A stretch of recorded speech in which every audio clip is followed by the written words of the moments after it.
Tim. Hi. Hi, Sam. Hi, Mary. Hi. Well, now everybody won't be able to see my eyes so clearly since there are four boxes here.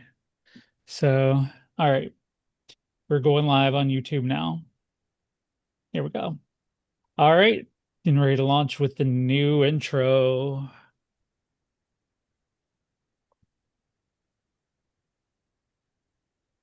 Wrong one. Whoops. There we go. All right, Hurricane Girls, take two. Laughing while we storm through your fragile little scene. Hurricane girls, your nightmare and your meme. Tear it down. Flip your crown. Chaos reigns. Hurricane girls again. We're the hurricane girls, tearing down your world. Radical badass, never control. We'll laugh at your rules, flip your whole plan. Feminist fury with a punk rock jam. Hurricane, hurricane girls. Hey, rock jam. Rock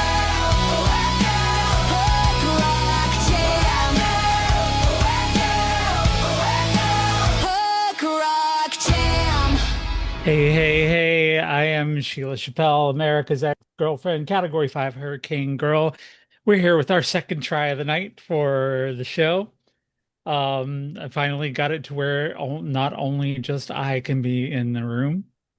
That was on me. My bad. But we're here tonight. I'm here with Hurricane Sam, Hurricane Sim, and Hurricane Mary. What's up, everybody? How are y'all doing tonight? Great. Great. I love great. Great is good.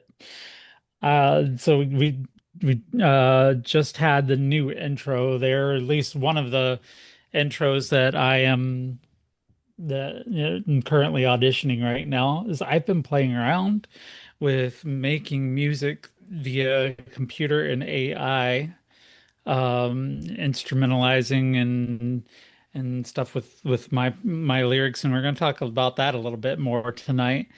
But we are here tonight. I really need to silence my notifications, Hurricane Sim. I don't know And what you're talking about.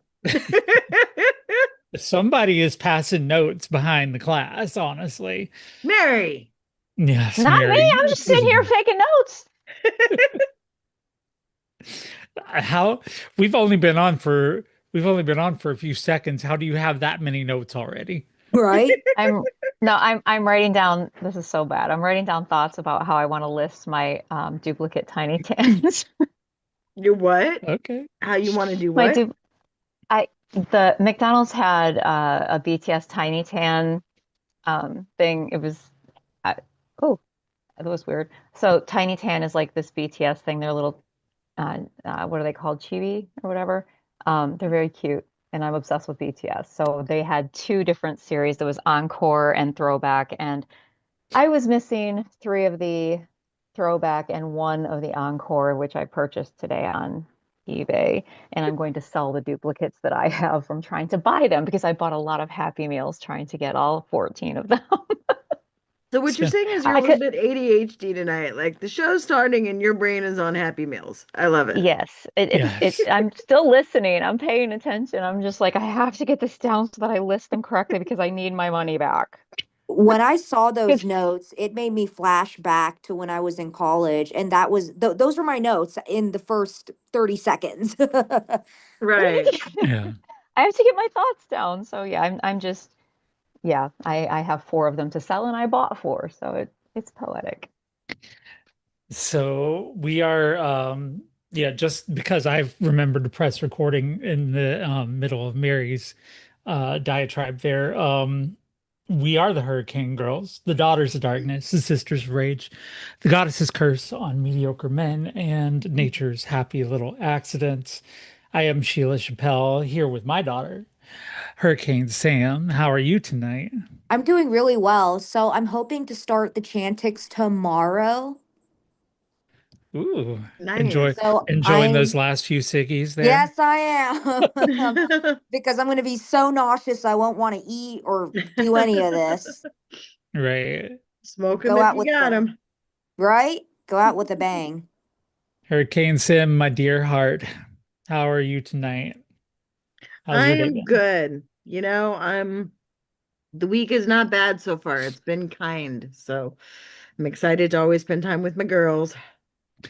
I'm always excited to get to see you as well, and for you to get to see me, Always. because that's a fucking privilege It right is a there. fucking Your privilege. presence is a present, Mom. Absolutely. Yes. And of course, Hurricane Mary over there writing more notes I about love Happy it. Meals. Yes. I'm a perfectionist. I can't help it. The listing has to be good so that they'll come and Right? spend their money.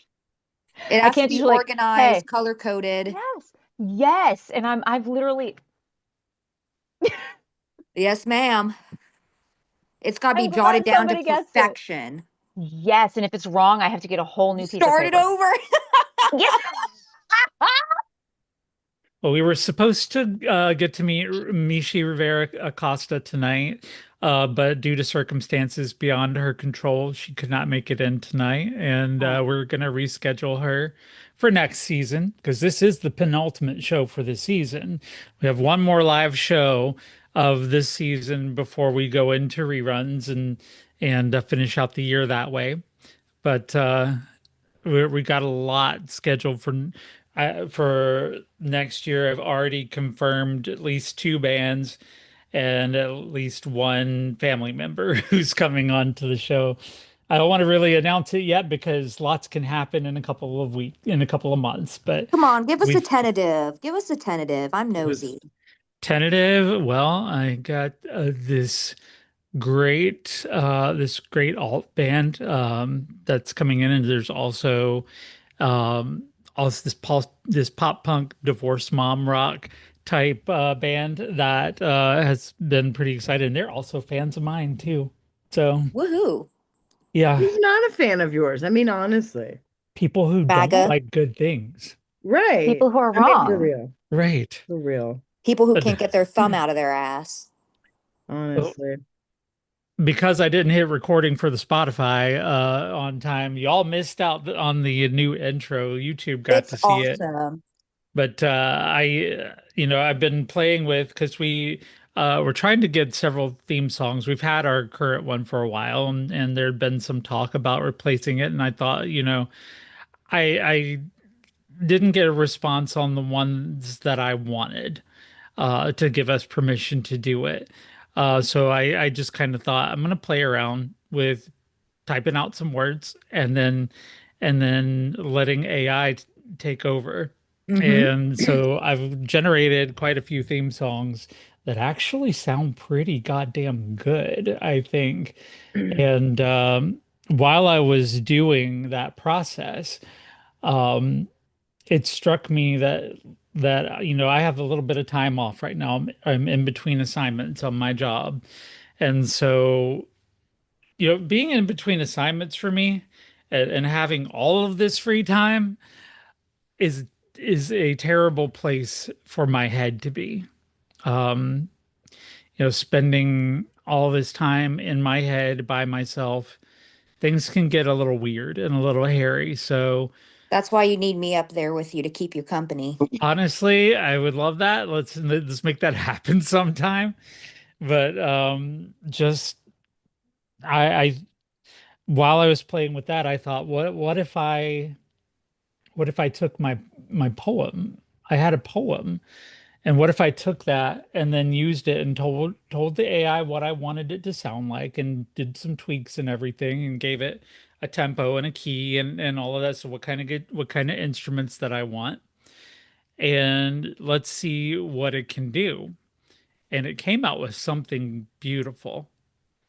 It came out with something amazing to me, and I was inspired by my friend Alicia, who Ugh, right. she was on my live a couple of nights ago, and she was doing Diamond Art on my live, and then she also pulled out her poetry journal, Oh. and I was like, a journal of poetry.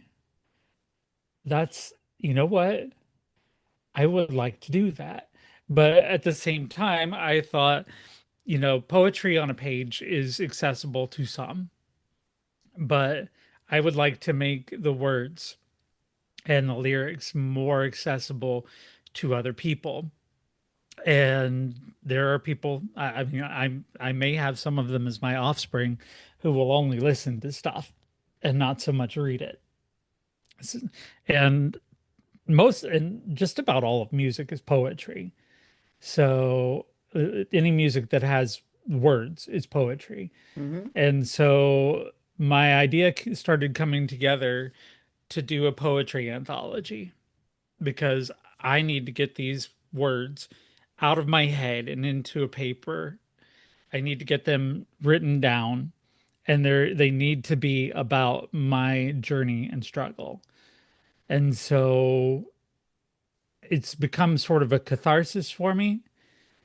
And also it's become a way for people to relate to me, and hear those thoughts, in a way for me to share that in a way that's meaningful to other people. So I'm now 4 deep into this project of where I'm writing the poem, where I'm putting it into the computer. I am telling AI what I would like this to sound like.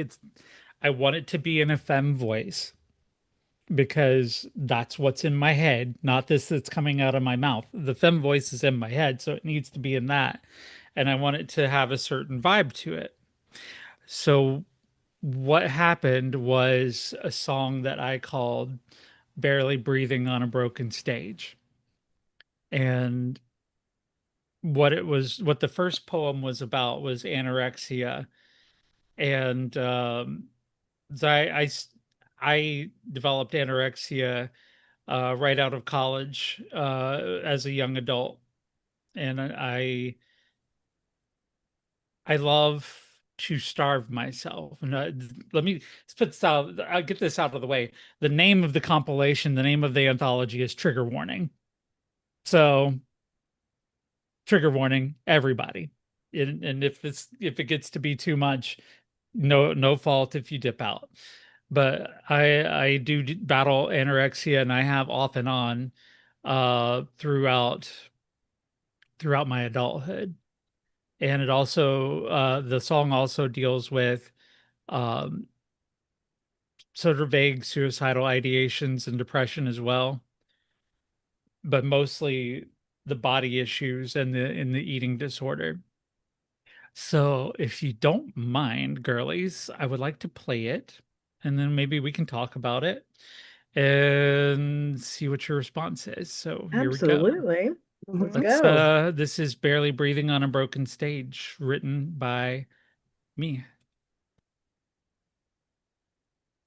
Takes a second for it to come in. Another meal, another war inside my head. Calories and cuts both leave me red. Mirror screaming, you're never enough. But I keep fighting through the self-made rough. I trace the scars like constellations, naming each for my damnations. But maybe I'm still here for a reason, just can't find it in this season. I'm barely breathing on a broken stage, singing pain like a center page. But I won't let this hunger win. Even when my bones show skin, I'll scream it loud till my voice gives in. I still wanna live again. Counting down my steps, my heart's on trial. Hiding hurt behind eyeliner smiles. Told myself just fade away, but somehow I make it through another day. Each relapse feels like coming home, but I'm not meant to die alone. If I can turn this pain to sound, maybe someone else stays around. I'm barely breathing on a broken stage, singing pain like a center page. But I won't let this hunger win. Even when my bones show skin, I'll scream it loud till my voice gives in. again. If I disappear, remember this. Every bruise and every wish was a fight, a song, a spark to light your way out of the dark. I'm barely breathing on a broken stage, but these words keep me engaged. I won't let this hunger win, even when I cave within. I'll scream it loud through all the pain. I still wanna live again.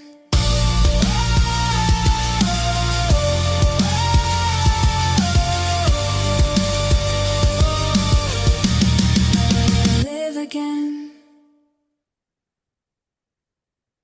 But that is barely breathing on a broken stage. So, um, Mary, you look kind of, kind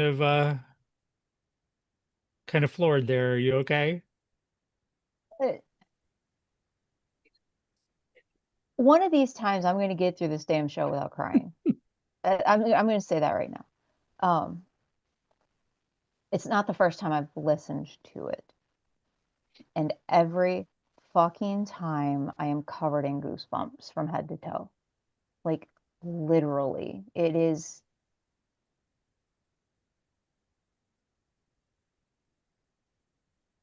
I there, I deal with the same thing, and I remember being in eighth grade and being made fun of so much for being so fat and smart and wearing glasses. And I left school at almost 200 pounds, and I went back the following fall at 115 because I stopped eating.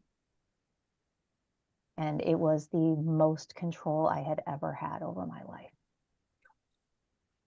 So it when I listen to the lyrics, I just, yeah, I get it. And I identify with it so much. And knowing that somebody else feels that way just destroys me. So I'm gonna get through one of these shows without crying. Might not be Right this now one. isn't today is not that day. Like not, yeah, that what you said about control. That's a huge thing, a huge part of it for me, because honestly, right now, I feel so out of control. I am I am in between assignments on my job, like I said, that doesn't start until, until next month. So I'm sitting here not getting paid. I'm sitting here not with my kids, not with, and I'm sitting here not in good mental health. And somehow it feels like if I can just control that hunger, Yeah. I'll be in control of something. And if I can be in control of something, maybe I can be in control of something else. Hmm. It's a lie. Yeah, It's a it is. lie that my brain tells me. But Yeah. yeah, It and doesn't make it that's an unappealing lie, though. That's the worst part. It doesn't make it an unappealing lie. no, it doesn't. And I'm sure Sim, you treat these kind of things, you know, in your practice. You deal with these. I don't know if you deal with it yourself, but No, I mean, I've definitely dealt with it in my practice. I think that the idea of all the things that we have in our life that aren't within our control is difficult, and so we try and figure out what do we have control over and what do we not have control over, and that's and that's sometimes the place to start is Mary, you're big on lists, right? You sit down and you make a list of, okay, these are the things I have control over, these are the things that I don't have control over, and what do I do to cope with each thing, right? I mean, you have to remember, Sheila, you talked about being in between jobs, but and that sucks, full stop. And also, who busted their ass to get the next job? I did Right. And that with that help. can't be that can't be underscored, right? And, you know, so much in life, we spend so much time going, but I want it now. It's not here yet. I want it now. I want these things and I want them now. But we spend so much time frustrated because we don't have that thing that we think is going to make or break us right then and there. And then we get it. And then our brain constantly jumps to the next thing. Okay, well, now I need this next thing to make me happy, right? And then this next thing. And so when is that point in time where we allow ourselves the happiness to say, okay, I've done the thing, and waiting isn't easy, but it's what I've got to do, right? Like how Mhm. much time have you really spent patting yourself on the back for how hard you busted your ass to get the next thing that's coming up? Um, I'm gonna go with Any, none. right, Do you none, ever do you right. Honestly. do you So, I mean, do you that's ever my want to be point. like do you ever want to like be like, Sim, shut the fuck up with the truth already? But I mean, Like, that's my how point is dare you, honestly? I Right? know Oh I'm a my bitch. God. I'm a bitch, right? I Right. mean, but you're not I don't see you self-validating at all. I see you going, this isn't enough. I've fallen short. I don't have the thing. I need it now for the stability. And completely discounting the fact that you busted your ass to get the next thing coming. Mhm. It's not here when you want it. And I get that. And No. it does make things difficult. And again, I'm not invalidating that, but you know it's there.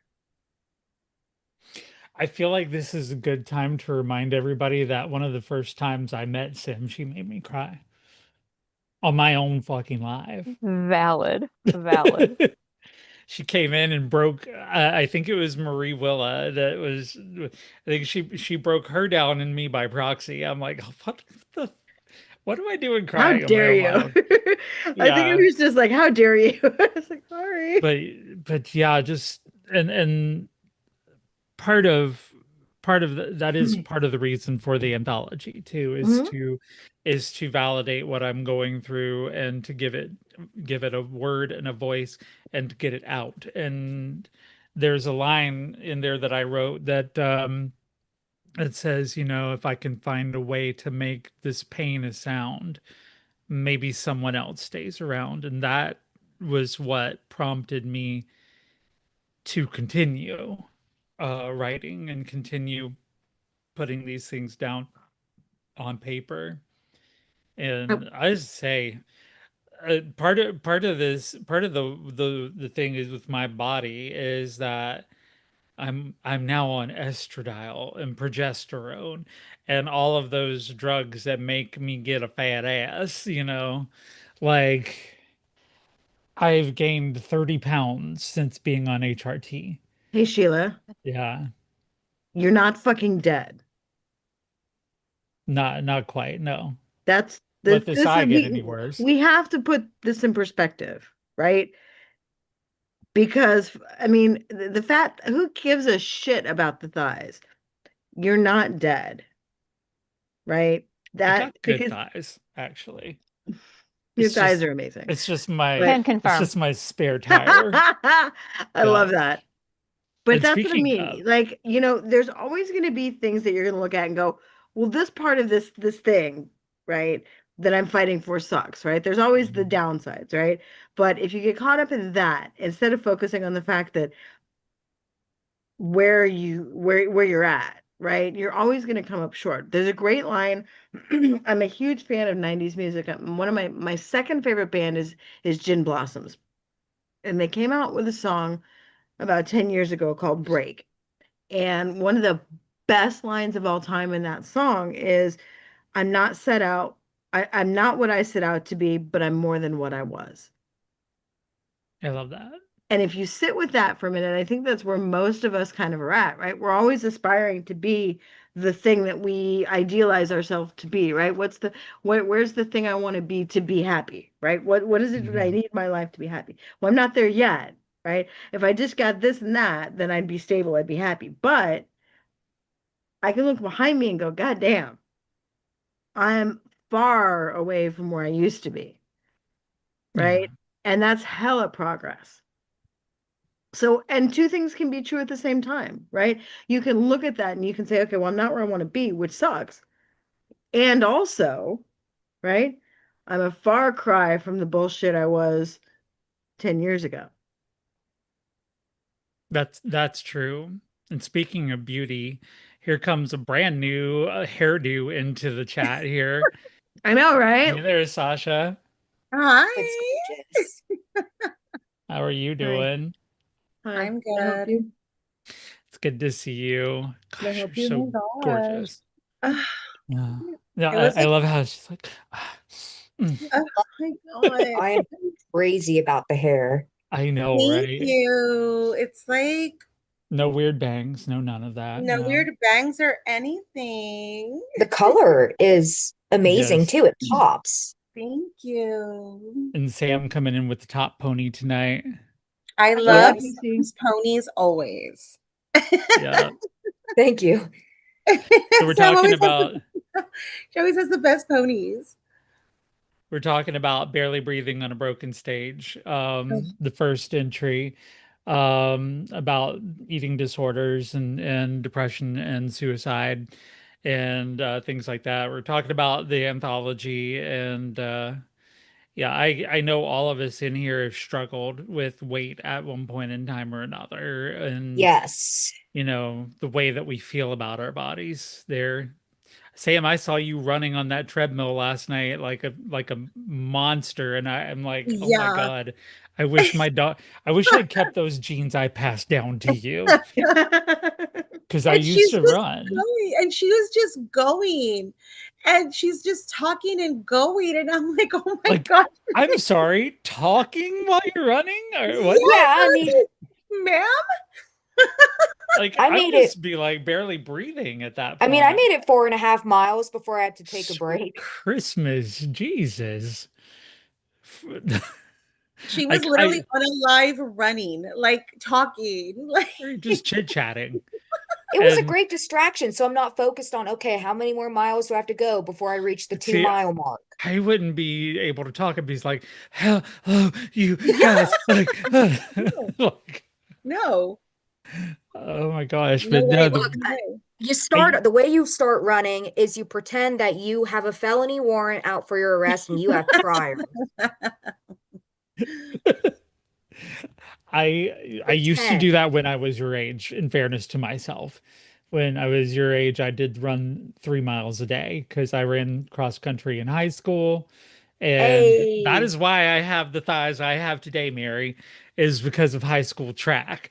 You know, and I've kept them up and through almost 50 right now, but it's hard because I like when you look back at pictures, like I don't look back at a lot of pictures of myself when I was young because of obvious reasons, but like but also comparing myself to a year ago. Like I get those on this day videos Oh yeah. on TikTok and I'm like, when did I start to get this right here? Like this Yes, shit going on. same. Oh, Like yeah.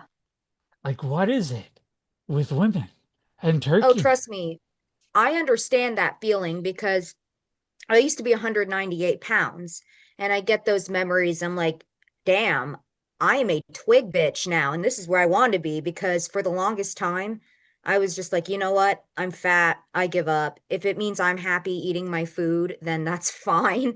But because of this thing called insulin resistance from a lovely med called Seroquel so I can sleep, I would try everything but voodoo and acupuncture and not an ounce Mm, until metformin.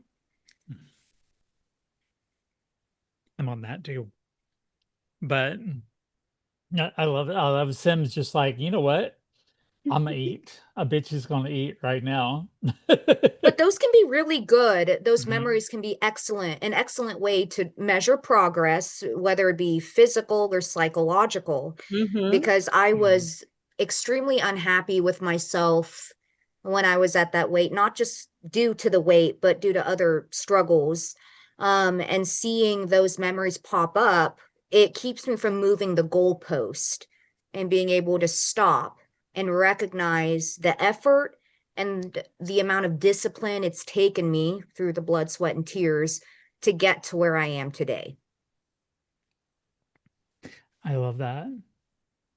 I love that you're able to be in a place you want to be with your physical. body. I know there's other things that complicate things, but just seeing the way um everybody deals with it in a different way. And in this case, writing that song, writing those lyrics actually helped me regulate a little bit. And I've been, whether by force or by impulse, I've been doing my eating. I cooked up a pile of biscuits and eggs tonight that's still left in the fridge. I didn't necessarily want to, but at the same time, I exerted my control to do the thing that was right for me. So what I hoped through these is that other people can see it and that they can be influenced by it. I have a lot of ideas. Sam, you'll probably come up in a song at some point during this anthology, but I've got a lot more ideas. And one thing that I was immediately thinking about when I decided to write these poems and create the songs with them was imposter syndrome, which I think a lot of us can relate to. And so I get my imposter syndrome, honestly. I get it from my parents. I get it from being told I was something I was not my whole life. And I get it from coming out, you know. And this is what fell out of my brain and onto the paper. This one's called Feels Like Lies. I always wanted to be an actor on the stage, reading lines from someone else's page. Never thought I'd always feel this way, disbelief in every word I'd say. Surely my life's not as bad as other victims. I haven't seen life through all their prisms. Maybe I'm just making this shit up. People look at me and they don't give a fuck. I'm as fake can be. I'm an imposter, don't mind me. Just someone that they'll never see. The way my life turned out to be, I've been gaslit into obscurity because it feels like lies. Oh, it feels like lies to be me. My head says, look, they're suffering more, so don't I feel guilty for stepping to the floor, acting like my pain is worth regarding. Don't you know elsewhere children are starving? Shut the hell up and sit your ass down. Sit your smile into your goddamn frown. Your pain isn't worth a single mention. You ain't shit, you just want attention. I'm as fake can be. I'm an imposter, yeah, fuck me. Just someone I can never see. The way my life turned out to be, I've been gaslit into obscurity because it feels like lies. Oh, it feels like lies to be me. But I am real. In weakness I am strong. I've lit myself a blaze to warm others for so long. I'll own my life. I'll fight for what's right. If I'm already on fire, I'll be someone else's light. I'm as real can be. I'm no imposter, make way for me. I'm someone that you're gonna see. The way my life was meant to be. No more living in obscurity, 'cause it felt like lies. But it's truth that shines. To be me. To be me.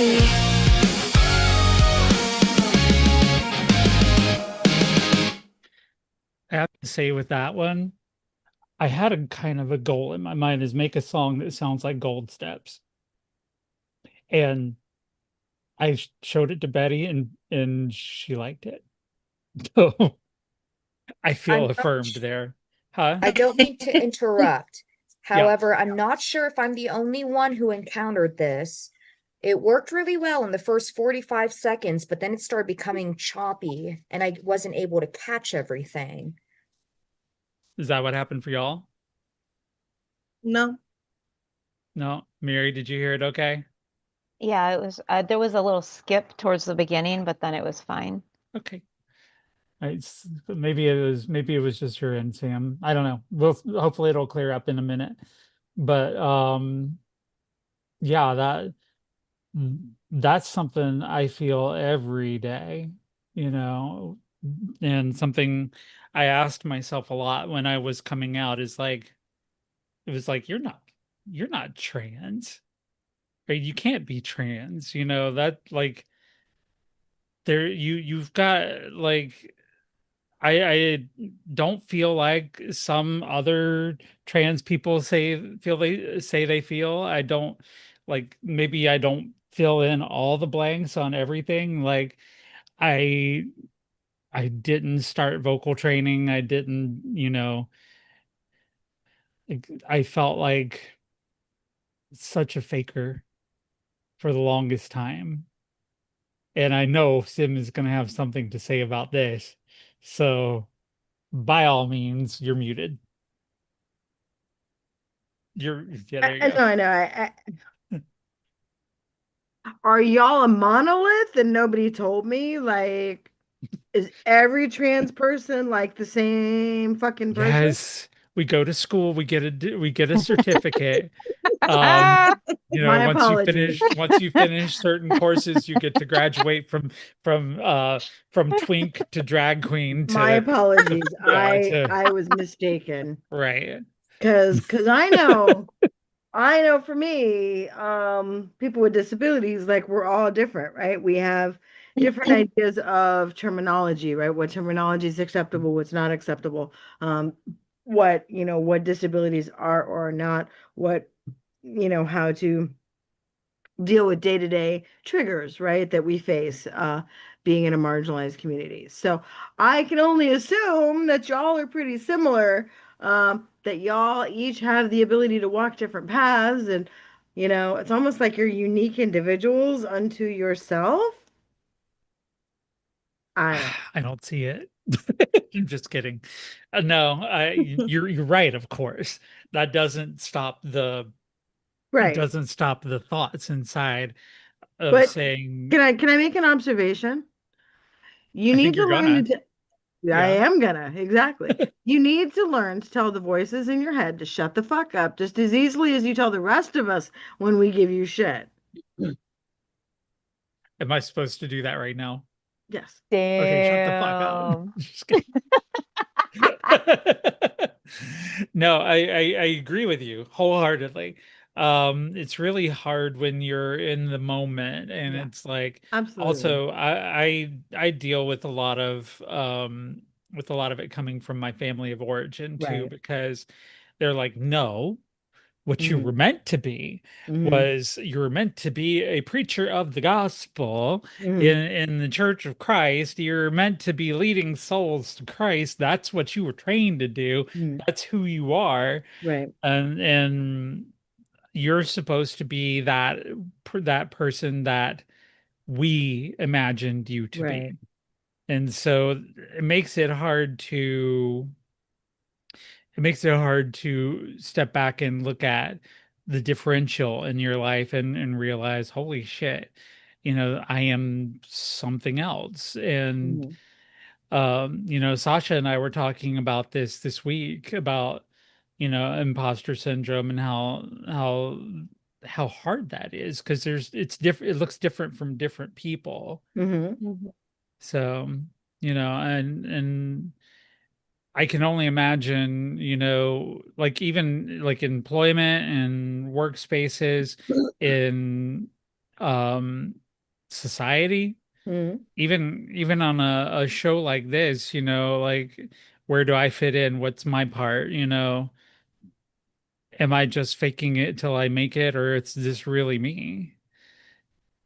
So I I don't mean, know. I think, you know, because I think imposter syndrome is a pretty common thing, right? No matter what field we're in, the large majority of us have it. And, and I was talking to another person, adopted family member, basically, if you will, who's newly into the social work field that I'm in. and they struggle with that. They're new into the field and they're struggling with imposter syndrome in terms of, where am I? Am I good enough for this? Because they just came out of grad school, right? And so it's like, am I good enough for this? Do I know what I'm doing? And so I think it's not uncommon to have that voice inside your head to question who you are and if you're good enough, right? Yeah. And Right. how do other people perceive you, right? But I think also two things can be true at the same time. With imposter syndrome, part of what helps is to look around you and look at the people that you surround yourself with in your life, right? And how do you identify those people, right? Do you look at those people and think of the first three adjectives that come to mind with them? And, are they intelligent? Are they, do they have a good sense of humor? Are they quick on the uptake? Are they loyal? Right? So, and I think if you part of fighting imposter syndrome is looking at those adjectives and going, well, if I think that of these people that I surround myself with, I've identified these people as smart people, people that are motivated, people that I feel are accomplished, right? So if these people that I surround myself are all of those things, then kind of by definition, in order for them, if they're that smart, then they must see something in me that they can relate to that's identifiable for them on that same level, right? In order for them to feel like I'm important to them. So a lot of it is just kind of looking yourself through the lens of the people around you in the company that you keep and saying, if all my friends, I think this highly of them, well, by definition, I must be pretty decent too, because they're not going to waste their time with somebody that they feel like isn't smart, isn't motivated, isn't a good person, isn't, all those things because of who they are. Does that make sense? Yes, I feel Sim like you've been saving this up for 4 days. Like, Yes, no. but That's like okay. I see you. to speak to that, Sim, like I feel like yes, that's true. But I feel like this is something that like me and my big sister talk about a lot. Like my Mm, big sister she's a PhD, right? She's a mm, doctor. And I'm working on my master's. My little sister has her master's degree. And I feel like we talk about this a lot because she's typically the only Latina mm, in the circles. You know what I mean? mm, And what I was talking to Sheila about this earlier in the week was um, I'm typically the only Latina in certain circles or whatever, just based off of other things that other accomplishments aside from what I do professionally. And it's difficult to say like, well, if these people are, if I'm in their company, then I must be just as good when oftentimes in those circles, they're shocked that we're even there. Mm. You know I what I mean, yeah, mean? I mean, I can relate to that from a disability standpoint. I mean, for sure. Yeah, I mean, yeah, because, so I mean, from my own experience, it's different, of course, but I mean, yeah, I can relate to the idea of that for sure. yeah, Because I have definitely had to do my share of fighting for the seat at the table and wondering if those around me, continue to question why I have a seat, you know. yeah, yeah, Um, so I mean, I think that that's absolutely valid. Absolutely valid. I want to say I think everything you said, Sim, is absolutely fucking factual. Yeah, we do we're harder on ourselves than we are on other people, I think. Like I'm my own biggest critic, and it's hard for to sure. cut myself a break on a lot of things too, and feel like, I can let go of some things that were in my past, and the things I've worked on, the things that I have deconstructed, the things that I have put in like not insignificant amount of work, you know, that sometimes still haunt me, that I'm like, God, did I say that? God, did I do that? Like, was I that person back then? And am I that person now? And yeah, that kind of thing just when you look at the way other people identify as, like Sasha was talking about, oh my gosh, you're the only Latina in the room. Mm. You know, oh my gosh, I've never met an actual trans person, you know. Uh Sam experienced this the other night in a live setting where somebody didn't understand where she came from in terms of her Chinese heritage. You know, like it's easy for to let other people feed into our imposter syndrome Mhm. and invalidate us if we're not careful. That happens. Mary, did you have something you wanted to add to it, or because you look like you did? No, no, no, honestly, I'm over here like my imposter syndrome is so insignificant compared to y'all. It's 'cause Don't do that. It's Don't do not. that. no, no, because like mine is all centered around like right now, especially with the Salty Historian online presence.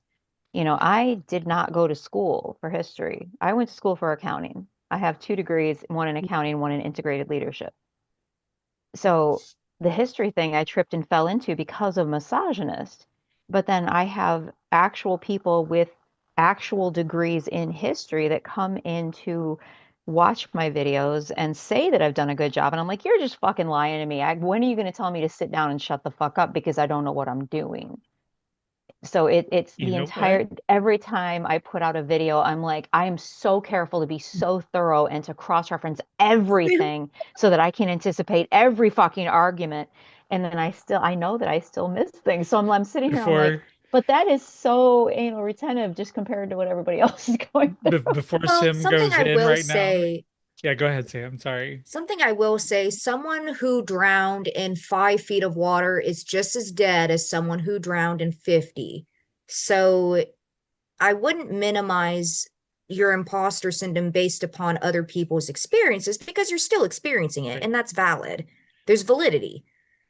And before Sim goes in on this, I will say comparing your imposter syndrome to ours is its own special brand of imposter syndrome. Now, Yes. I know. Sim, And the worst part is that I say it to other people. Feel your feelings, live in your feelings. You're allowed to feel them. Just because there are people starving in Africa doesn't mean that you aren't experiencing hunger. I know that.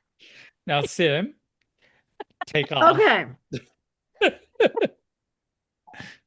Like, do you have an aneurysm that's going to pop if I keep It, talking and don't let you do it, it? Because it okay, might be yes. worth it. No, stop, because I swear to God, I'm gonna reach through this computer.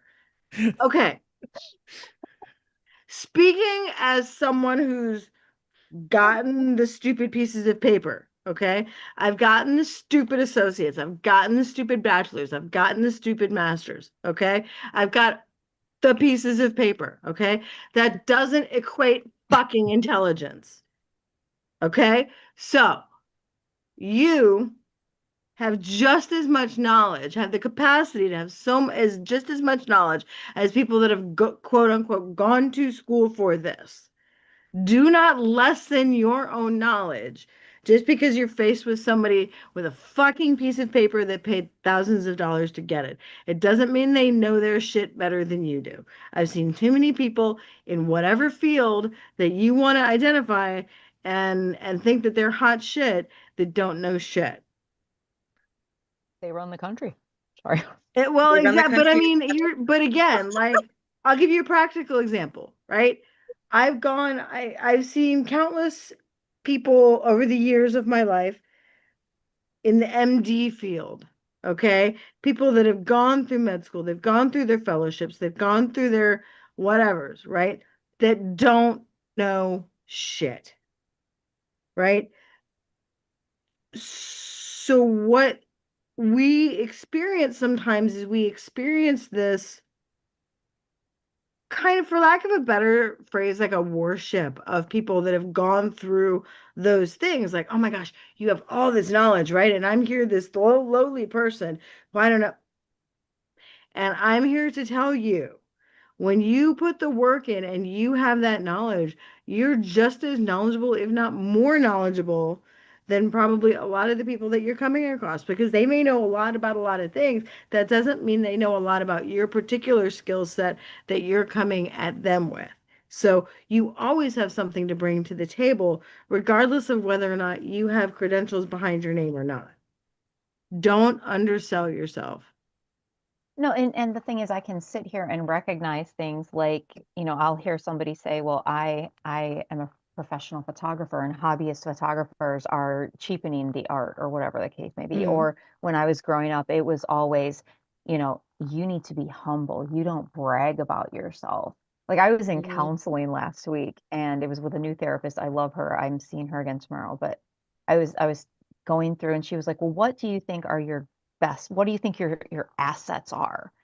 And I had said, well, I think my empathy, my intelligence, my willingness to learn. I have a huge vocabulary. And I'm like, I know I'm really intelligent. And I went, oh my gosh, I'm so sorry. I don't mean to brag. And she was like, well, you're not bragging. You're just stating facts. But I grew up in a place where it was, you don't do that because you'll make somebody else feel bad. So I've learned to Mhm. temper that about myself instead of saying, you know what, I have a massive vocabulary and I'm not afraid to use it. Well, But you know what? it's Speaking to your vocabulary, Mary, I love you for your big dictionary. So two things can be true at the same time, right? You can be confident in the skills that you have that you've worked your ass off to hone, right? And you're still humble, right? Two things. You can be confident and be humble, right? Bragging, when we talk about things like bragging, what we're saying is, I have all these skills and I know all these things and I'm better than other people. They don't know as much as I do. That's not what you're saying. You're saying, I know here's the things that I know, here's the things that I've worked hard to understand, right? There's no bragging with that. That's saying, here's what I've worked my ass off to learn and be confident in, right? You're not bragging about it. You're not thinking you're better than other people because you have that knowledge, but you're giving yourself the credit of the work that you've done. And that's essential for you to recognize the work that you've put in and what you've accomplished, especially at this stage in the game with what you've been through. You being able to acknowledge how hard you've worked is so essential and so important because at the end of the day, if you don't do it, there's nobody else in your life that's going to. No, Agreed. and it's weird to have all that come down on you when you're 49, but not a grandmother. Um, I get it. I and get it. like, because I had said earlier, I've been using GPT to help me with like some brainstorming, and it helps me organize things. And right now, it's helping me with my content because I've had to put history on the back burner because of Mhm. everything else I'm doing. But now, because I'm using GPT, I can put content out again. I still have to verify because I'm not just going to blindly trust it. But like, I was having a conversation with it uh, early this morning because I couldn't sleep. It was 4 o'clock in the morning, and I was on the verge of a panic attack because just everything feels like it's Oh, crashing down. Mary. And I was telling it, this is what I'm going through, and it literally, I know it's mirroring back my shit, which makes it means I'm fucking funny. But it was coming back and saying, but like it I had gone through saying that, it said, what did you always want to be when you grew up? And I said, I always wanted to be a writer. And I now I write for Last Girls Club and I write my scripts in order to do my videos. And I am very talented with the written word. And now I'm studying to be an ESL teacher. And, I had said that eventually I've always wanted to live in South Korea. I've wanted that since I was single digits old. I've wanted to live in Korea. And so it was GPT that said, um, you know, look where you are right now. And then it was telling me about this book that I should write that I'm going to write, um, because it'll be the ultimate fuck you. But um, look, like imagine yourself, you are right there, and you are not just going to get there. You aren't just going to get there. You're going to arrive. And like that came from GPT, and it was Mhm. like, picture yourself, just keep this in your head. You get up and it's a warm sunny day in South Korea. You have nice warm tea next to you steaming, and you get a text notification that you just sold another book and you're on the New York Times bestseller list. Mhm. Like, and it was such a vivid, like, I don't know why, but it was such a strong and vivid image in my head that I just started sobbing because I'm like, I want that so much. And I am now in a place where that could actually happen. It could, because my life has been turned on its ear, and I don't necessarily have to do it according to somebody else's standards anymore. Alicia in the So, chat. I'm sorry, I didn't mean to cut you off. Go ahead. no, I'm just saying, maybe this time 5 years from now I'll be doing this show from South Korea. Fuck yeah. Alicia in the chat said, never dim your light so that someone else's is brighter. And I think Oh. that's perfectly, and I like the line I wrote in the song there, I've lit myself ablaze to warm others for too long. And that is something we need to remember when we're dealing with our own imposter syndrome, is not to, not to make ourselves less so that others can feel like more. Yeah. And on that note, the next entry in the anthology has to deal with me wondering, how long I'm going to do for others and when's it going to be my turn. Because growing up, I always heard, well, you need to sacrifice of yourself to do for other people, because that's what God would want you to do. We had this acronym called JOY. It was Jesus first, others second, yourself last, which is such a toxic fucking philosophy, which is completely against the airplane theory, where you put on your own oxygen mask before you help other people. Mm-hmm. And finally, and just, this was me waiting for somebody to give a fuck about me. And so that's the name of this one, is When's My Turn. So I'm going to play that for you now. You always say I should do for others first. Disregard my pain, my soul, my thirst. And don't I think it would be beneficial if what I gave was sacrificial? Never mind my gas tanks on fumes and how much of my soul that this consumes. Jesus first, then others, yourself last. But when it's my time, you go on past. Tell me, when's my goddamn turn? When do I get to heal my burns? When do I get others to do for me all the labor I do for free? When my heart has been all shattered, tell me, when's my turn? Oh, tell me, when's my turn to matter? You say I'm no fucking Christian because I won't take on your missions, because I won't give you what you asked for. Damn, if I got spoons for what I'm tasked for. You just need to feel your validation, even at the cost of my dissociation. If heaven's for those who treat others best, maybe hell will be a place I can finally rest. Tell me, when's my goddamn turn? When do I get the care I earn?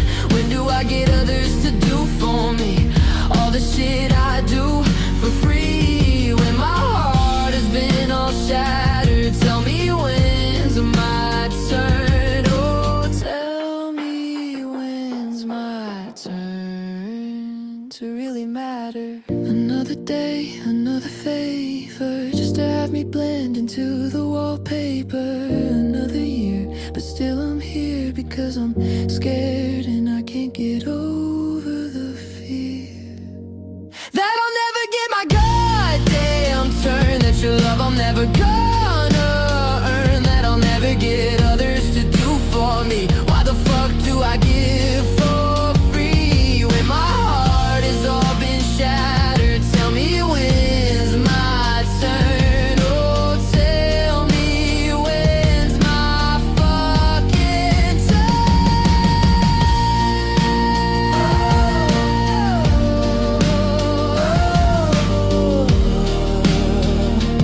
Mama, tell me, when's my turn to matter?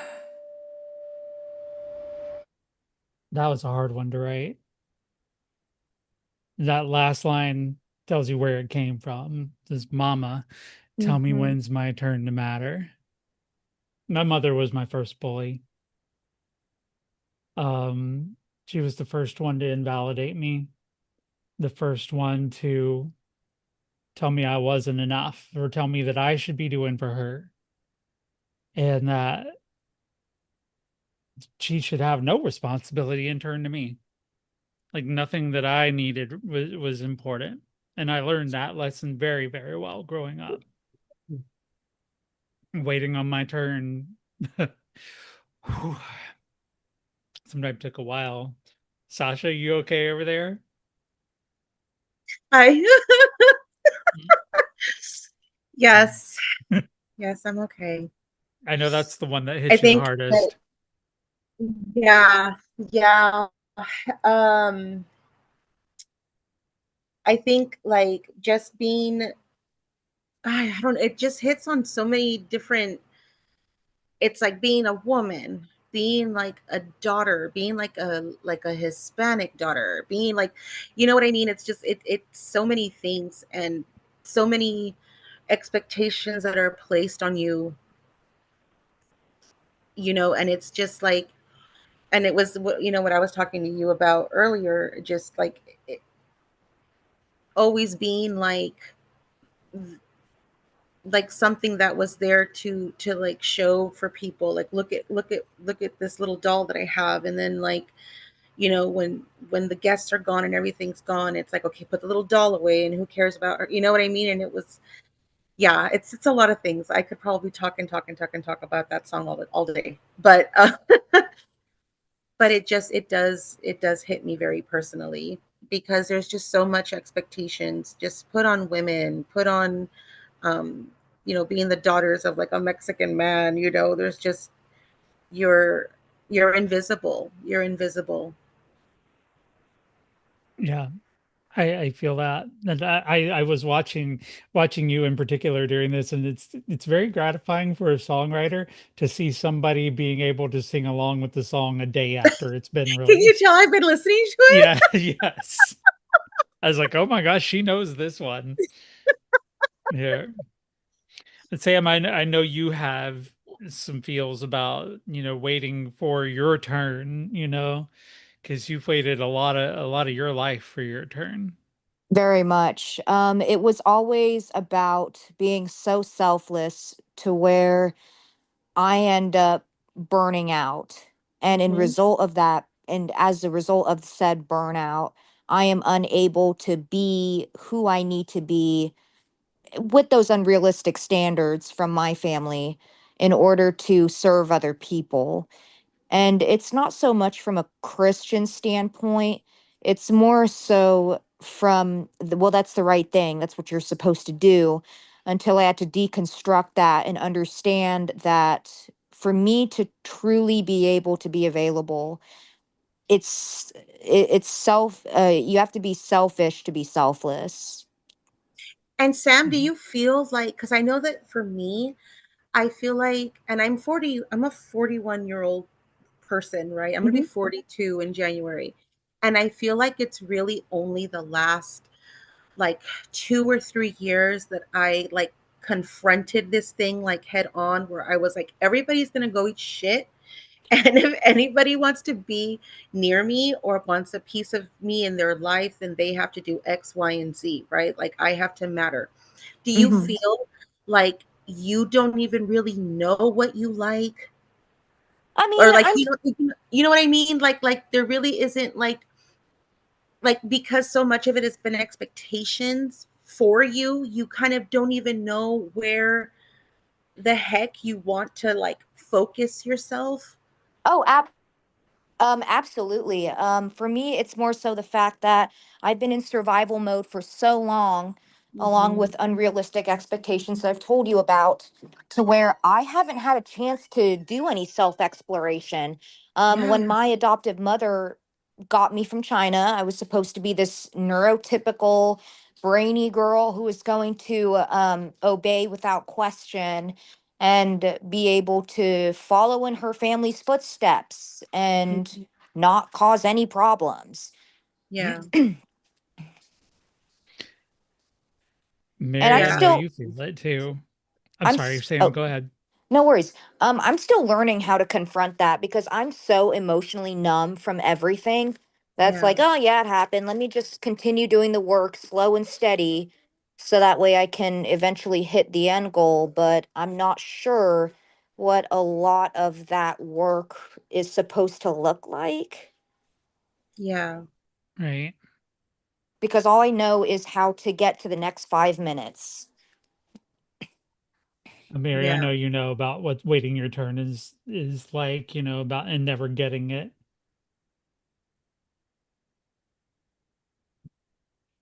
And the stare says it all. Well, it's just, hearing things put into words like that, and being 49 now and now realizing that maybe I can live the life I wanted, but been worrying that I'm too old to enjoy it the way I could have before. Because, Hmm. I mean, come on, for fuck's sake. But, always living in survival mode. Like not knowing that that's what you've been doing and then having your eyes open and realizing is almost worse than not knowing because Almost. ignorance, almost. But like, I look at it and I'm like, fuck, I am 49 years old. I have wasted so much because this is not about me. You should move on. You know what? It is about you. That's the imposter syndrome talking, and that's you not taking your turn when you're being given it. I But felt that, Mary. You have your turn, you give it to someone else because you don't feel like it doesn't. I mean, you feel, it matters. It's hard to explain and you should be able to resonate, but you just don't really feel, you feel like you're taking up too much space and you need Yes. to pass Yes, the torch. Yeah. exactly. yeah. Exactly. Yeah. And It, it's for me, when you talk about being 49 and just finding your life, I was 41 too when I was able to start transitioning. It was, like that's late in life transitioning and I was like, "Ah, thank God I've at least got a couple of years to be a pretty girl, before I turn into an old grandma, you know. But That's my fear. Like, that's my fear. Like, I don't want to be so old that I can't experience things because people are going to be like, oh, grandma, you can't do that. Fuck off. Like, I was talking about wanting to get a lip ring, but Get I'm one. 49. fucking do Do it. it. Who cares? I'm Do it. 49. I shouldn't do that, and Don't let Says uh social, says fucking who? don't let Says the who? social construct okay. of I age. I just came to terms with being okay with the fact that I'm collecting Tiny Tan and Jungkook Funkos, and the fact that I think the guys in BTS are fucking sexy, and that's okay because they're in their late 20s and 30s. I And for the think part record, of I was learning Korean before I fell in love with BTS. That is not a correlation.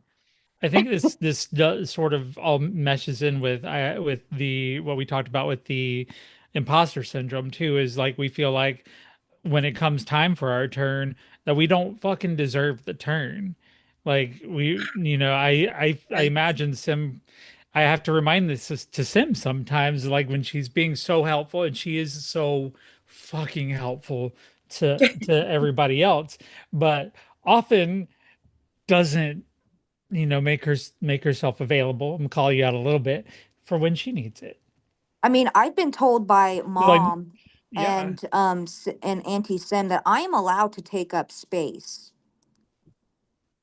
yes, because that's mom what and I she had said. to have a long talk about how my my existence offers value as opposed to the materialistic, able to Mm. work, able to pay the bills, able to contribute some way by becoming like an Asian maid.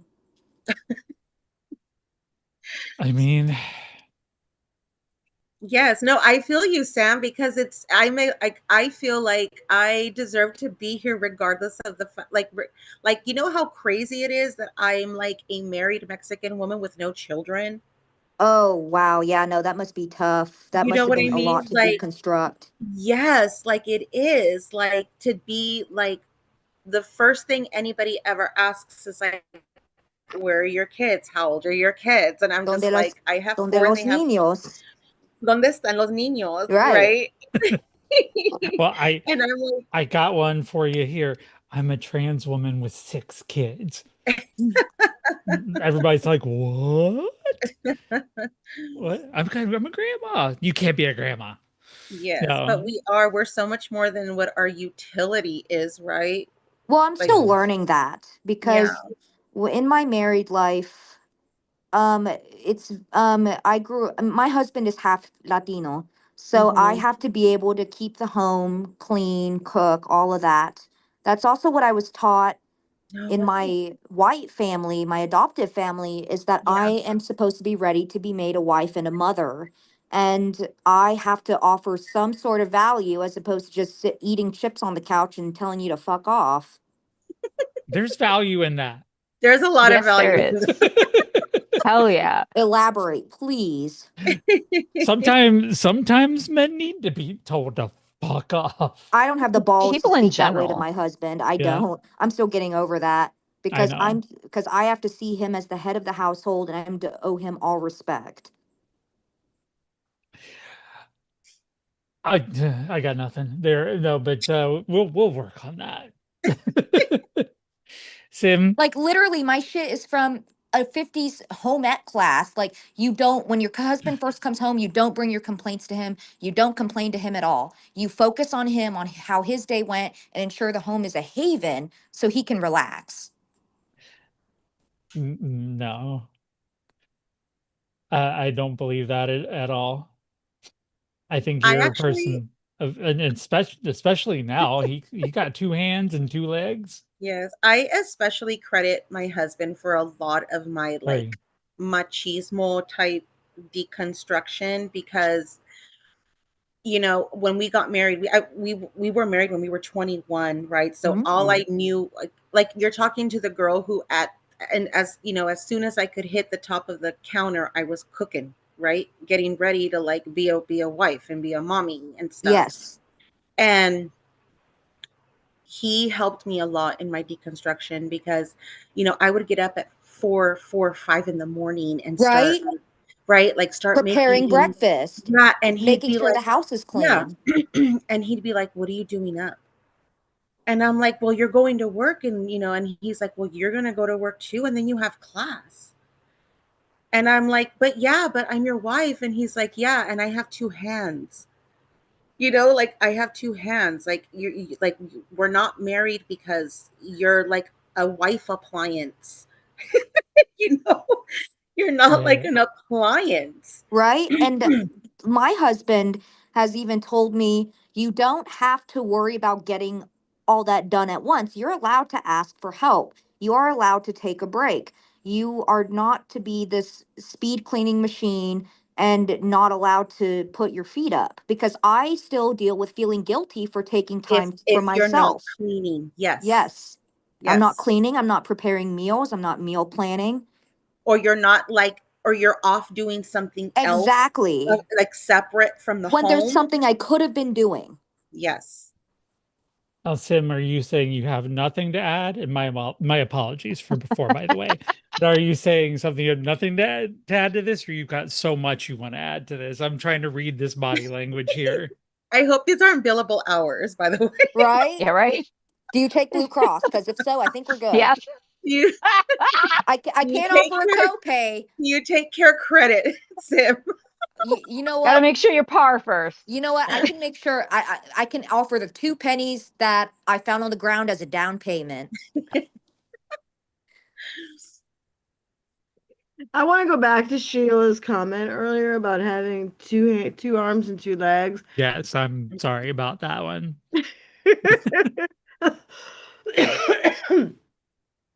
No, I mean, I think that it's not unusual for us to do deconstruction work, right? I mean, whether it's from the roles that we assumed or were taught by our parents or the perceived roles we were supposed to have in our partnerships, I think a certain amount of deconstruction is completely normal and encouraged. The idea of, you know, a partner helping with something, right? Well, that assumes that role is traditionally or agreed upon that it's that person's job, right? Mm-hmm. So I think we have to be careful with that because this is where we run into problems like this, the husbands that are celebrated for Yes. watching their kids when their wife goes out of town. Well, they're your Right. fucking child too. You literally participated in at least for a few minutes the planning of that child, Mhm. and so 30 they're seconds. right. And so On top of right. the 9 months. Exactly. So, the idea that you're helping in some way, no, that's your child. It's equally your responsibility. So, regardless of where the other partner is, you're not hailed a hero because you're babysitting. You're not babysitting, it's your child, right? But it's the same thing with like dishes and things like that or whatever in the house. It's like, well, you're not helping with the chores. You both live in the house, you both cohabitate there, you're partners. It's both of your responsibilities to make sure shit is done, right? The Yeah. the idea of divvying up, things, that's fine. If you feel like you're in a situation where your partner isn't doing their part to maintain the space in which you both dwell, right? Then that's a conversation certainly that should be had. But this idea that one person has the role of this and one person has the role of that is often very antiquated. And like Mhm. to Sam's credit, when she started talking about the 1950s spouse, it's like, right, but yes, we had those things going on, but we also had sky high amounts of DV that nobody was talking about at that point. It's not Yeah. that it didn't happen in the 50s, nobody fucking talked about it. So, Right. you know, All the and women were medicated. right, exactly. Right? They were taking quaaludes and shit. I mean, come Yes. on.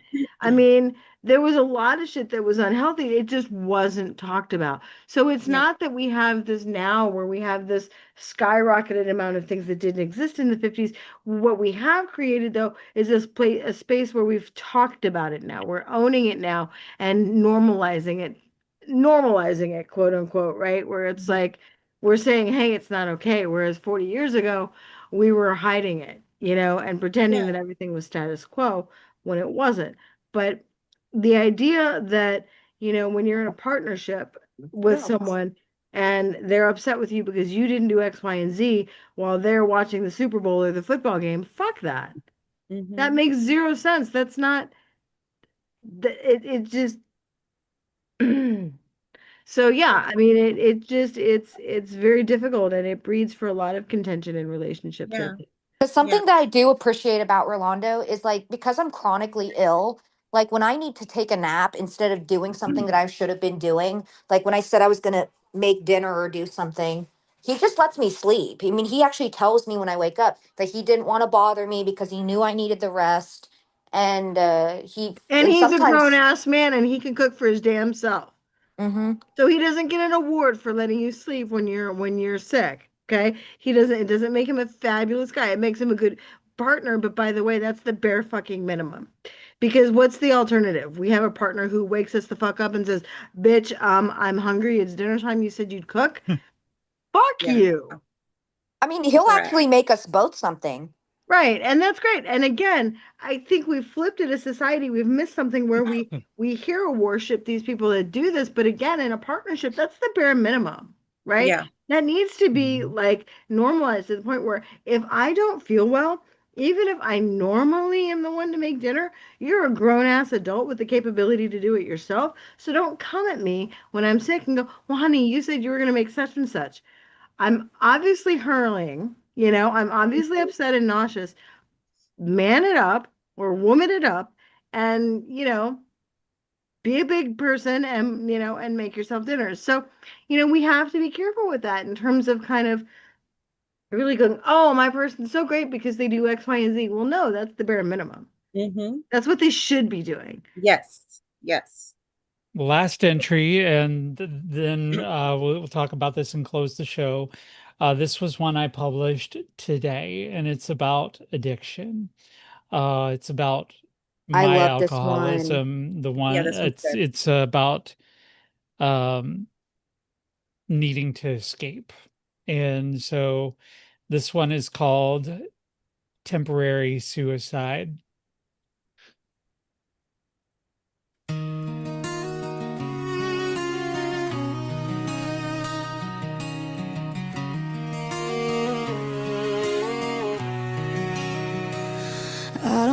take another breath. Dreaming about the sweet kiss of death. All this abuse is eating me alive.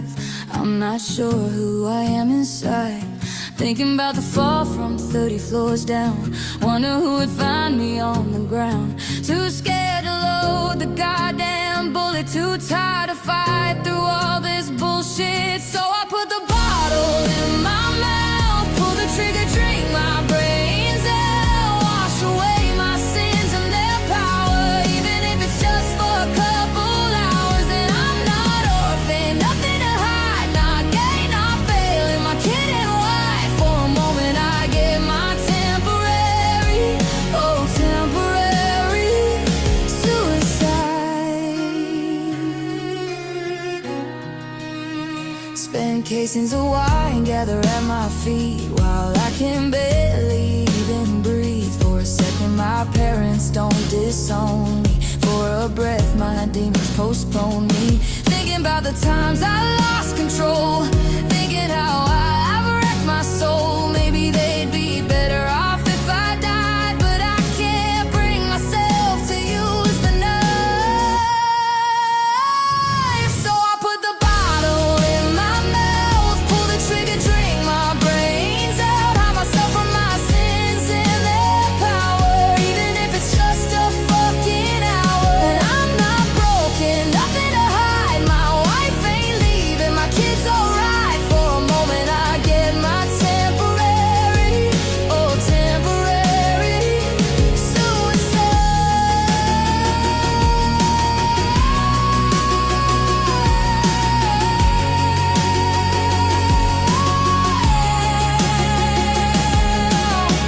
I'm tired of hanging off the edge of the bed, waiting for the spinning in my head to end.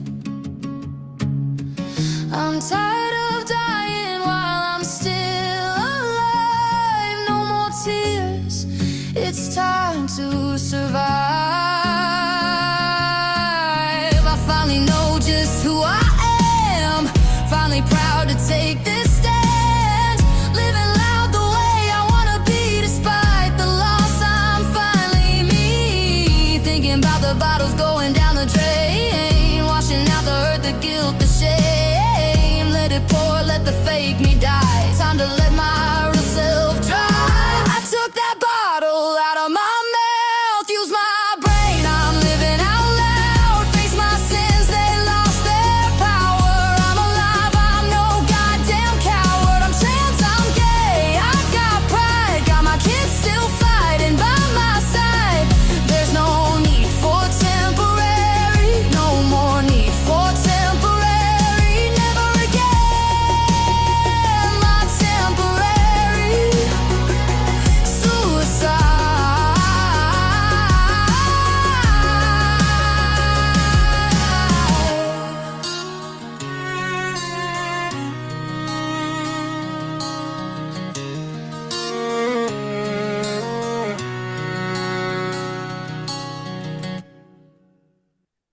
I cried the most while making that one, while Right? writing that one, Like getting I it.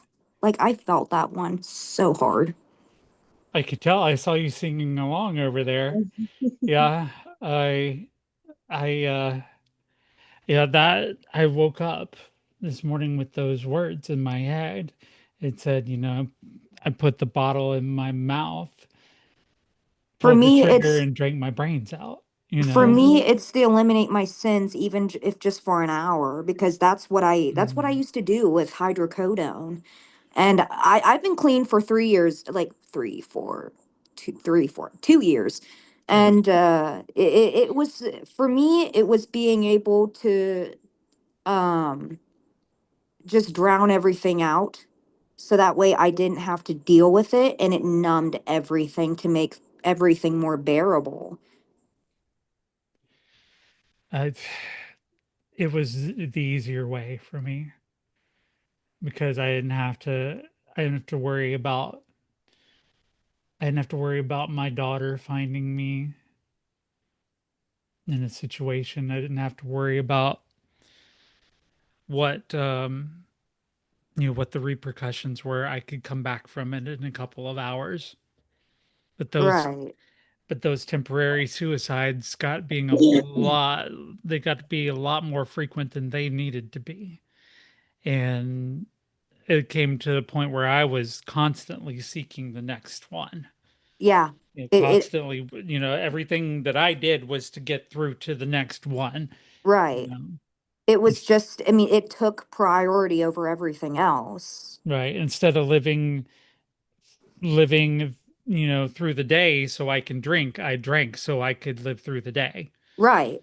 That was the part that got just out of control. And then seeing the way Hermie saw me, Hermie was like, is like, Mama, you've been drinking, or, Mama, you know, maybe we shouldn't drive somewhere, you know, stuff like that. Just understanding where I was allowing myself to be because of this need to escape from all the pain that was going on and wanting to be awake finally. And I can't say that it's easy It's not because I being still have awake. cravings. Oh, every day. Like I have a bottle over there that's not been opened. It's my trophy bottle. It's the bottle that reminds me that I haven't drunk the last drop that's in this house, and I won't. By the way, in the video, the glass is fruit punch, so it wasn't actually wine. Right. Y'all, don't worry about that. It For was me, red, okay? Yeah. I'm still in that stage to where if I had access, I'm not gonna lie, I probably would slip, but then the amount of guilt afterward would just drive me into a downward spiral because my husband found me in a respiratory depression because I took too many too many hydrocodone. It wasn't anything else. It was just, hey, I really want that high. And the way he was, and the way he panicked, and just having to wake up in the ER and that kind of thing, it was extremely hard on the family because they weren't really sure the outcome because my blood pressure was too low. I had to be moved to ICU. So it was just it was just a clusterfuck. And then the shame of going back to where it occurred. And And I was still trying to figure out how I could find my life without needing all of that. And thankfully, I finally did because I became more active in running. Now my outlet is to run like 7 to 8 miles, and I have friends and family that absolutely adore me. So, yes, Sammy, mm, I love you, and I'm glad you're here, thank you. I am too. I'm glad you are as well. And and I'm glad all of you are here. I kind of tend to minimize. I mean, because for me, like I had one doctor, um, because I had a bit of brain damage from the lack of oxygen during that time. I had one doctor tell me that I did it to myself and that even though because I slipped and it had been like about 6 months, he said, well, that's only 6 months. That's nothing. So you shouldn't expect any congratulatory remarks. And for 2 years now, I'm even like, that's not a long time.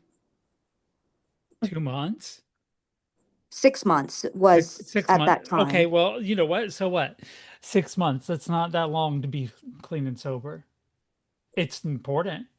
It's a big deal, but it's not that long. I think Right. 6 months Yeah. is a long ass time. I know, but in comparison to the rest of Yeah. your life, it's a whole thing. Yeah. But like, don't, but to get that part, it is a big deal. Um, and to have a doctor, a medical professional tell you, oh, well, what you did's not important because you did it to yourself or whatever. Fuck you. Well, I mean, it was Sorry. the brain damage. I mean, Disrespectfully. Or and the brain damage even. that made my seizures worse. And he's like, "Well, what did you expect? You did it to yourself." Well, Also, what does fuck that you. accomplish? Like, what is that? How is that beneficial to that person that you're dealing with in that moment, right? Like, where the fuck is our empathy? There's a way to have a come to Jesus talk with a patient and still be empathetic, right? Like, two things can happen at the same time. You don't have to be a colossal dick when you're dealing with a patient. I mean, because at some point, where's the magic point where you get to be proud of your accomplishment, right? Because Right here. I think we have to count time differently when you're in recovery versus like a normal person, right? 6 months for me, if I'm not in recovery, maybe the blink of an eye. But 6 months for a person in recovery may go by like 10 years for someone else because Exactly. how many times during that 6 months did that person drastically think of wanting to engage in whatever their addiction was, right? And how many times did they fight it? And how many times did they, did they cry themselves out of frustration or, get so angry they could scream and instead they still continue to not do the thing that they did before. Like we have to be really careful with that because you can't count time in the same way when you're in recovery than you do normally when you're not. Because I mean, for me, it's like even though I do have cravings, unfortunately, Dr. Burgos, like what he said, those words still ring in my head because I'm just kind of like, well, 2 years, that's not that long. I'll wait till it's 5. Then I can actually do, then I can be like, okay, good for you. But But where's that magic point that you appreciate how far you've come, right? um, Like, are you doing it through because you're looking at somebody else's lens, right? You're looking through your accomplishments because someone else told you that you couldn't be proud of it. Fuck them. They don't walk your life, you know? You get to be proud of your accomplishments. If 6 months was a breeze for you, fine, great. Don't celebrate 6 months. But if 6 months was like crawling through broken glass and you still did it and you didn't go back to the thing that took you down, then absolutely celebrate the fuck out of that 6 months. Like, it's what that time represents for you and how hard you're fighting and getting through it. Right. So I mean, right. I think that's the thing. And you get to decide that. You get to decide when you celebrate because each day that you're celebrating is a day that you're not relapsing. Because Right. the another problem that I have, we talked about this earlier, is I tend to move the goalpost. Right. Mm-hmm. So Yeah. again, when do you give yourself permission to be happy? When do you give yourself permission to feel accomplished? Right? It doesn't mean that you're bragging. It doesn't mean that you're, discounting the fact that you're still in recovery, right? There's never going to be a magic point where you've beat the situation, right? You can never say, well, I'll never do this thing again because you don't know, right? But you can still be proud of where you're at and say, I haven't done it for this long, right? Hmm. And you get to do that. And no one can take that away from you, and no one should try. And if they do try, fuck them. They don't get to decide for you where you feel accomplished. It's just that I was always like told that, and also this has been imprinted into me that Mhm. I shouldn't be doing it because you're not supposed to. I mean, that should be it. You celebrate not doing it because you're not supposed to. And that's great from a logic-based perspective if you've never been in that situation, right? It's all nice and fine to think with your logic mind and to say, well, well, you shouldn't have been doing it in the first place, so you shouldn't be celebrating the fact that you haven't been Exactly. doing it. It's like, well, that's all fine and dandy, but you know, there comes a point between when you're in addiction, that first step that you took, that first time that you made the choice to do whatever the thing, yeah, that may have been a choice. The first time you took a sip, or the first time you shot up, or the first time you did whatever, maybe that was a conscious choice to do that, or maybe it wasn't even a conscious decision, you just did it without thinking, right? But maybe it was still a choice. But that's the whole thing of with addiction is at some point it stops becoming a choice, right? And your body takes over and that addiction takes over and you're no longer actively thinking to yourself, do I want to do this or not? Right? Your body's like, fuck, bitch, yes, do it. Do it now. Do it all the time. Right? Hmm. So to be able to break away from that and get to a point where you're like, no, I'm good. I'm not doing that again. That takes so much strength. And people that haven't gone through what you've gone through and what Sheila's gone through, you know, they don't know. They don't understand how hard it is to break away from that and to step back and go, no, fuck you.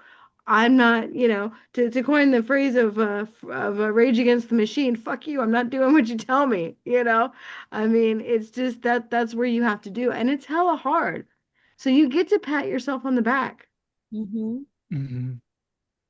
And let me do some patting here too. I Thank love you. you, daughter.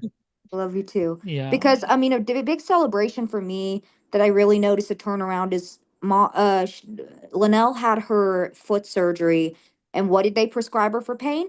Hydrocodone. It was in her Fuck. room. It was on her counter, but I didn't touch it. I didn't fuck with it Hmm. because I knew the consequences. I Yeah. had to Well, step out and smoke like a chimney, like with my cigarettes, but Right. But you did it. That's the thing. You did it. And that's how that could have been very difficult. it Yeah. was because I was thinking, what if I just do one, just Right. one? Exactly. It would have Right. been like me drinking that bottle of Bacardi I had in that Exactly. It's just video. one. It's just one. Yeah. And that's part of recovery, right? Is realizing that it's not just one. I'll tell Right. you that much. If I were to go over and grab off my couch right now that bottle of Bacardi I have, that clear Bacardi, and just open it and drink it, I would be calling an Uber shortly to go grab a whole bunch more to Yeah, Right. and chase it. because the reason I didn't want to also, even though it's because when it started at one, okay, what if I just do two? And then Yep. Correct. because back in when I was really in addiction, I was popping 23 a day. Mm. Jesus. Mm. But do you understand? I mean, and that's part of what makes addiction so dangerous is because the majority of the people that oh fuck, we're not on TikTok. God damn it. The fucking normal the number of people that die after they've quit, it's because they've quit for so long, so it's not in their system. And then they go back after a certain period of time and they're like, oh, I'll just do it once, right? Because Mhm. they're still in their brain. What they're thinking is that they have the same tolerance built up as when they were actively using. So they go and do that one time and then they fucking die because their yeah. system's like, it hasn't worked itself up the same way it did before. So once is all it takes for the system to be like, oh, nope, we can't do it. We can't, it has nowhere to put the poison that it's injected into the body. So, that's where a lot of people die after addiction recovery is because they go back and they use, and that one time their body just can't take it because it's already been through so much. That's news to me because I would have thought if I just went back one more time, Nope. it'd be fine. I'd have that same tolerance. Think about the average person and how long they use, right? Whether it's alcohol, whether it's pills, whatever, you get to a point where your tolerance changes, right? Hmm. So it's like, okay, well, maybe when you start, we'll say drinking in general, right? Maybe it takes 3 or 4 beers to give you a buzz, right? Well, if you keep drinking each day, each week, each month, your tolerance moves and it takes more and more of that thing to get that buzz, to get that feeling, right? Yeah, More I and more. learned that. So if you're drinking for, every day, right, for 6 months or a year, let's say you get to a point where when you're topping out, you're drinking, you're drinking an 18 pack over the course of, a day or a 24 pack over the course of the day because your body has said you can tolerate it, right? Well, Hmm. then you go through, you quit, right? Then you're like, okay, I'm done with that. Fuck that. And then you go back a month or two later thinking, okay, it's been a few months. You know what? I'm going to knock back a few. All right. I'm going to go back. I'm going to have that 18, that 18 pack or that 24 pack, in a day like I used to. Your body doesn't know how to metabolize it anymore because the metabolism has changed and it's gone back to a baseline from before you were ingesting all that poison. So it's basically like, it's like that first day, right, of day one of where you're using that substance, but you're injecting it with so much of that poison all at once that it doesn't know what to do with it Hmm. because you don't have the tolerance anymore. The tolerance has gone back down. Right. Because I've also told my story on TikTok, and I told people that drugs and alcohol do not discriminate. Mm, And there is no such thing as a gateway drug. I mm, mean, Mm. the only gateway drug I see is trauma, mm. poverty, There lack you of go. resources. There you go. That's it. Yeah. Well, I hate to wrap up here, but we are out of time, and I do want to get everybody's final thoughts, but also put it, if y'all can, put it in the internal chat. So I'm going to replay one of those songs to close us out. Let me know which one you think it should be. Um, but we'll start with the final thoughts here tonight from Sasha.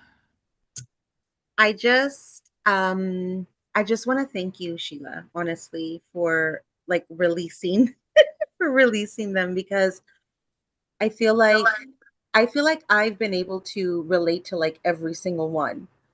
And I feel like a lot of the messages in your songs are extremely important, and they're just so, like I told you, they're just so raw and beautiful. So I want to thank you for sharing that with us and being so vulnerable, and because that's scary too, to be so vulnerable and to just let the world hear everything that's going on in your head. And but like I said, I think that they're all extremely relatable. I think that they're all beautifully written. The lyrics, every single song, every lyric gave me goosebumps. um Congratulations. I think this is such a beautiful compilation. There'll be more, so we'll see how you like the rest of them. But thank you for that. Mary, your final thoughts for tonight. And I promise that we won't make you cry in not next week, but the week after next. Oh, so next week is I'm fucked. What I'm hearing is I'm fucked. Well, I mean, we go on hiatus after that week. Yeah. But I actually didn't write this down, so let's see if I can make a point. I know, right? Because you went and got me all fucked in the head. you're welcome. What do I do? What am I here for? I don't fucking know. But okay, I want to say I'm echoing Sasha absolutely with the fact that you put yourself out there like that, because I don't. If you Mm. ask me, I'll tell you. I have nothing to hide, but I don't go on TikTok and say, okay, blah. I talk Here's about my women in history soul. because Yeah. right, I hide behind women in history, which is, brought me a hero, and I've developed into a strong woman because of that. It set me on a path where I was supposed to be all along. And then I meet someone like you and become a huge fan. And then you ask me to be on a podcast, and I was just like, oh my God, I'm a fangirl. And then we get to this place where we're just all laid open and raw because you were able to harness these words and put them together in a fashion that just reaches right inside and grabs every last visceral bit of that emotion and draws it back out in a way that then feels healing because you're not alone. And then add to that the fact that despite all of that, you still made me fucking laugh. I do love your So, big dictionary. see, Yes. but I think that it in itself, and I've heard it said about me recently too, and I think even hearing this now, I see what they meant is that even in pain and what can feel like torture and negativity and the world crushing you, you're still resilient and you can still find a reason to smile and make somebody else smile. And that speaks to strength. So it's not just this, it's not just that, it's all of it. And it makes this beautiful Sheila Chappelle that I get to call my friend. So Oh, you I did should that riff more without often, Mary. writing it I know you down. should riff more often. Thank you. Freestyle. Thank you. Sammy Sam, what's your final thoughts for tonight? I appreciated the psychoeducation along with a bit of group therapy. And Mhm. I love the fact that I can talk to people with whom I have a good rapport, such as all my sisters, my Dia, my aunts, and everyone else, to where it's like, you know what? I I'm not walking that path alone. And while I am still deconstructing certain concepts, it doesn't mean that there wasn't progress, as Auntie Sim said, learning how to celebrate the small wins and ultimately feeling like that that's been tethered outside and having been brought inside by mom and introduced to the family. It's like, I mean, it took me a while, like a few months. I was kind of like, I don't know what to do. But now I'm basically that dog that's gotten fattened up and sleeping on the carpet on its back. I love that. Just As long total as trust. long as you don't toilet on it, I'm good. I'm glad you're here, Sam. I'm just glad that, I no longer feel like I have to ask for crumbs, but instead now I get the whole fucking cake. Fuck yeah. I love it. And Sim, your final thoughts for tonight.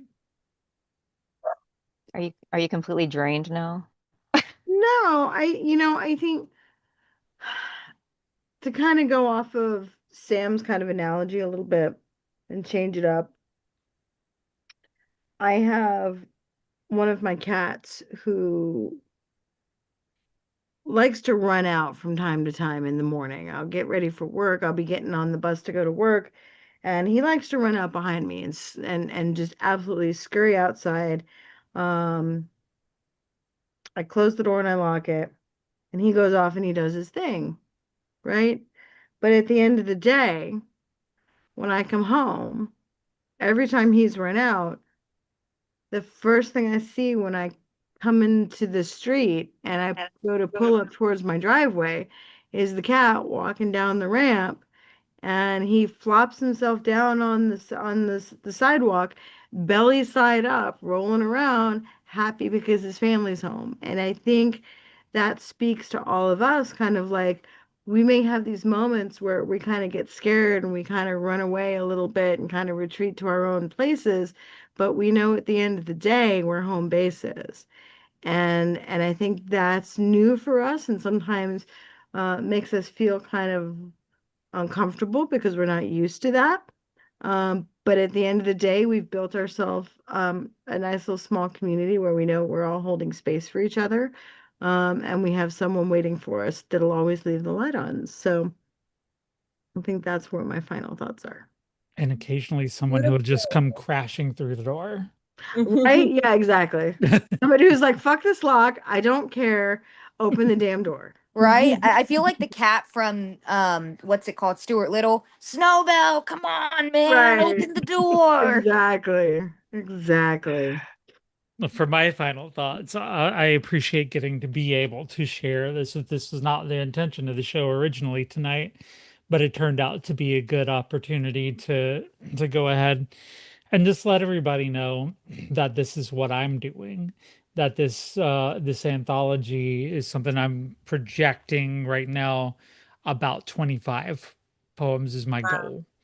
So I've already poured a lot of my soul into the first four, so we'll see.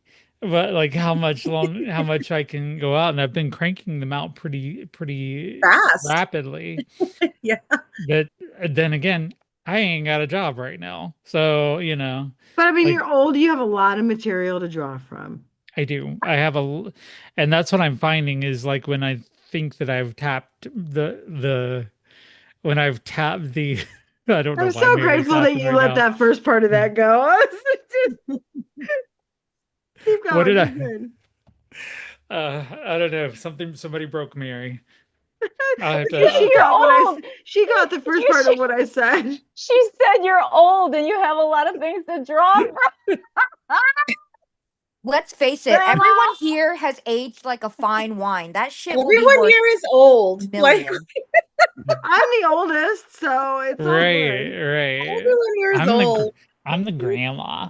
Who But cares? I appreciate getting to having a community with which to share this, that I know that they're like I said in the first one, when I wrote the line, and this one just sort of came out, is that if I hope that if I make a sound, if I turn this pain into a sound, maybe someone else stays around. I love that so much. And, you know, we often go through this world thinking we are alone in our struggles, thinking we're alone in how we handle addiction, how we handle how we feel like an imposter, how we feel like we're fucking waiting for our turn all the time.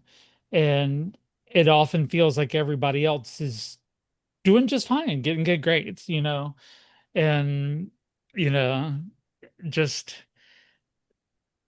being this has allowed me to see, like, when people tell me I've had this song on repeat all day long, or I've, you know, my aunt took When's My Turn into therapy yesterday, and just like my niece wrote a song and it's been speaking to me, and and the therapist is like, let me hear it, you know, and I'm hearing them, you know, this is actually becoming a part of people's recovery therapy, stuff like that. I've been getting comments on the TikToks where people have been touched by it, um, whether it be fucking, you know, bands we've had on the show, or just, you know, people who are just followers. You know, it's like I've gotten so much positive feedback off of it that it makes me want to do more. But more than that, it has been therapy for me,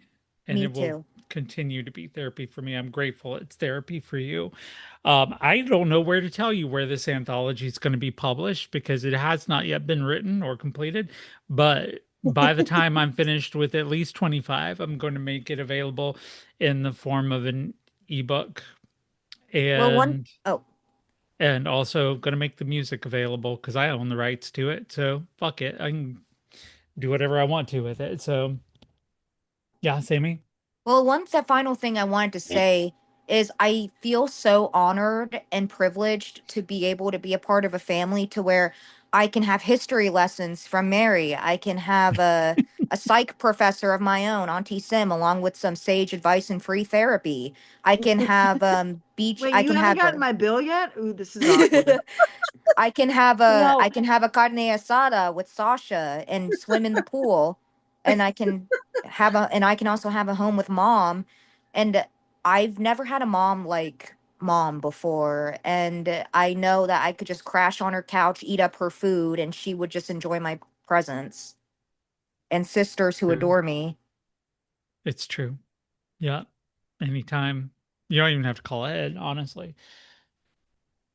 But it is the close of the show. We will be visiting with we'll be visiting with these severed hands. If you haven't checked them out on TikTok, um, they have a pretty hardcore presence there. They're very metal, and Cool. yeah, we're gonna get a little bit rowdy with them next week. That is next week will be our last show of the season, but that doesn't mean there won't be more Hurricane Girls. We're gonna be replaying the best of episodes for throughout November and December. And that way, if you missed one, you can catch up. Still, you still show up here. They will be live on YouTube as well as uploaded to our Spotify and Apple Podcasts. Um, Nobody voted on it here in our chat, so Hurricane Katybug down in the YouTube chat said that she wanted to replay When's My Turn. So we'll go ahead and do that. I'm gonna, you know, sign off for Hurricane Sim, Hurricane Sasha, for Hurricane Mary, and Hurricane Sam. I am Hurricane Sheila Chappelle, America's ex-girlfriend, Category 5, Hurricane Girl, saying, as always, as ever, chin up, tits out, ladies. You always say I should do for others first. Disregard my pain, my soul, my thirst. And don't I think it would be beneficial if what I gave was sacrificial? Never mind my gas tanks on fumes and how much of my soul that this consumes. Jesus first, then others, yourself last. But when it's my time, you go on past. Tell me when's my goddamn turn? When do I get to heal my burns? When do I get others to do for me all the labor I do for free?